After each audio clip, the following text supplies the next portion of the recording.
À l'occasion de la commémoration de la Journée mondiale de la contraception célébrée chaque 26 septembre de chaque année, l'association burkinabé pour le bien-être familial ABBF au Burkina Faso, en synergie d'action avec le mouvement d'action des jeunes, organise une conférence pour réfléchir sur les perspectives de l'impact de la crise sécuritaire sur l'accès des adolescents à la contraception.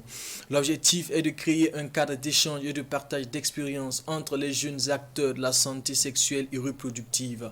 Le reportage est signé Élisée Kolaoga et Adja Diallo. Lutter contre les grossesses non désirées, les IST, le VIH-Sida et établir un bon planning familial. C'est l'ambition suscitée par ces jeunes à travers ces masterclass organisés par l'association burkinabé pour le bien-être familial en marge de la Journée mondiale de la contraception.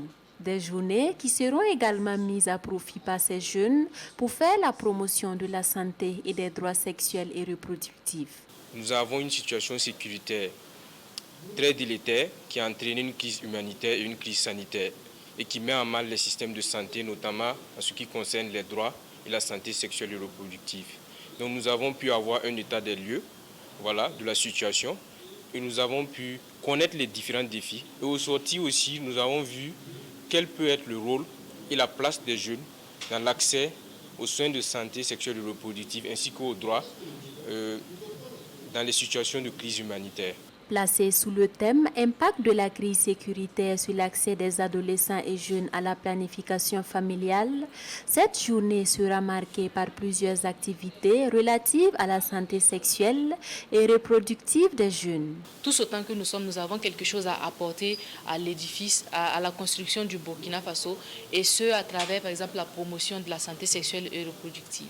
Donc le premier objectif déjà, c'est de pouvoir réunir les acteurs, des jeunes qui sont engagés dans ce domaine-là et de pouvoir réfléchir autour de cette thématique, de ressortir avec des recommandations assez pertinentes qui vont nous permettre de continuer, donc c'est de maintenir cette flamme d'engagement au sein de la population jeune.